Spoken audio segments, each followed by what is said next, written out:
ప్రభుత్వం దగ్గర ఆర్థిక వెసులుబాటు పరిమితమైంది. మరి జాతి ఏమో ఇంకా వెనుకబడి ఉంది. జాతిని ముందుకు నడిపించాలి అనంటే ఈ జాతి భవిష్యత్ తరాలలో ఈ దరిద్రాన్ని అనుభవించకూడదు. దారిద్ర్య రేఖ నుంచి ముందుకు రావాలి అనంటే ఈ జాతికి చదువునివ్వాలన్నదే నా లక్ష్యం. ముందు నుంచి పంచడానికి భూములు లేవు, నజరలాన్ని చెల్లించడానికి నగదు లేదు.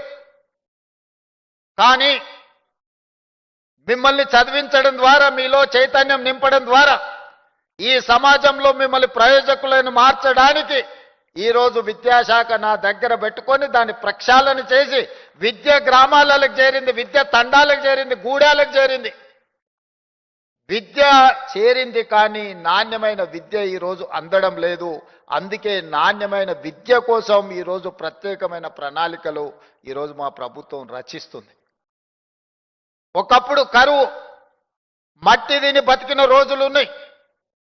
మొట్టమొదటి ప్రధానమంత్రి ఎడ్యుకేషన్ అండ్ ఇరిగేషన్ ప్రాధాన్యత తీసుకొని దేశాన్ని అభివృద్ధి పదం వైపు నడిపించినప్పుడు ఈ దేశంలో అన్ని ప్రాంతాలకు విద్య చేరింది. ప్రతి వాడికి భోజనం అందే పరిస్థితి వచ్చింది, కానీ అందులో న్యూట్రిషన్ ఫుడ్ లేదు. అందుకే ప్రభుత్వ హాస్టళ్లలో ఈరోజు మనము భోజన ధరలు పెంచి, అదేవిధంగా కాస్మెటిక్ ఛార్జెస్ పెంచి, మెస్ ఛార్జెస్ పెంచి నాణ్యమైన భోజనం పెట్టండి. ఈరోజు న్యూట్రిషన్ ఫుడ్ ఇవ్వాలి. ఈరోజు వాళ్ళని జ్ఞానవంతులను చేయాలనే ప్రయత్నం చేస్తున్నాం. ఇది అమలు జరగాలంటే, ఇది పేదలకు చేరాలి అని అంటే అందులో మీరు భాగస్వాములు కావాలి. ఈరోజు నాణ్యమైన విద్యను అందించాలంటే, న్యూట్రిషన్ ఫుడ్ పేదలకు చేరాలి అని అంటే ఈ ప్రభుత్వ నిర్ణయాన్ని అక్కడికి చేర్చాల్సిన వారధులు సారథులు మీరే.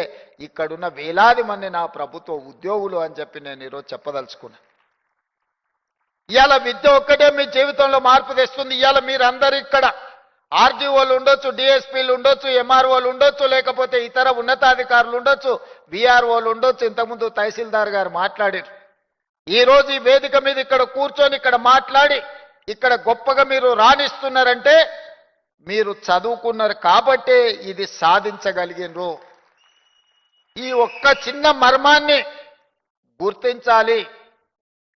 మనకు అవకాశం వచ్చినప్పుడు మనం 10 మందికి చేయూత అందించాలి.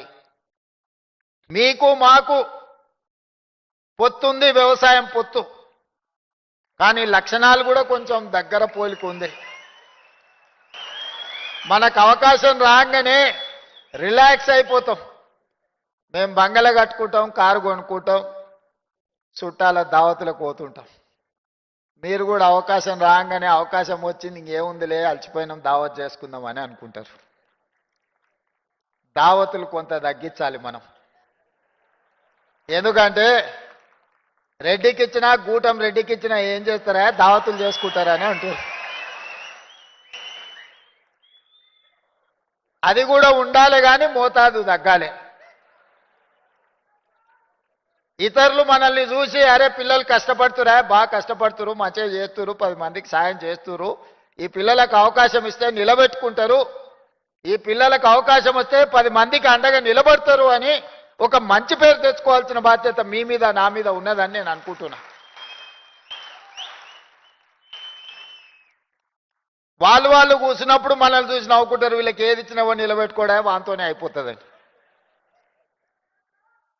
మనం అట్లా కాదు, ఇంకా 10 మందికి నిలబెడతామనే నమ్మకం కలిగించాల్సిన బాధ్యత ముఖ్యంగా నా మీద, సతీష్ మార్గం మీద అవుతుందా. ఎందుకంటే అందరు మనల్ని గమనిస్తారు. రాజ్యం ఉంది కదా అని వాళ్ళకి కావాల్సిన పని చేసుకుంటారు, ఎంత నిలబెట్టుకుంటారో చూద్దాం కదా అని అనుకుంటారు. నేనైతే జెడ్పీహెచ్ఎస్లో చదివినా, మా దామన్ అయితే హెచ్పిఎస్లో చదువుకున్నాడు. వాళ్ళకి తెలవాల్సింది ఏంటంటే నాకు తెలుగులో తెలుసు, మా దామన్నకి ఇంగ్లీష్లో తెలుసు. సౌ బక్నా ఏక్ లిఖనా అని వెనకటి పెద్దోళ్ళు చెప్పారు. बकने वाले बकते रहेंगे मगर हम लिखना पक्का लिख के रखेंगे, कहीं पर छोड़ने का नहीं है. इस बार कहीं किसी को जगह नहीं छोड़ेंगे। जो जाति के लिए जरूरी है सब कुछ लिखेंगे, कानून बनाएंगे, कोई आगे कुछ नहीं कर सके। భవిష్యత్తులో మీకు ఏం కావాలనో, భవిష్యత్తులో మీ హక్కులను ఏ విధంగా కాపాడాలనో చట్టబద్ధత కల్పించే బాధ్యత నాది, దామన్నది, లక్ష్మణ్ దీప్ వేదిక మీద ఉన్న ఎమ్మెల్యేలది. మేం కల్పించే చట్టబద్ధతను కాపాడుకునే బాధ్యత మీది. ఇది సమాజానికి ఉపయోగపడే విధంగా దీన్ని ముందుకు తీసుకెళ్లాల్సిన బాధ్యత మీ మీద ఉన్నది. మిత్రులారా, అప్రమత్తంగా ఉండండి.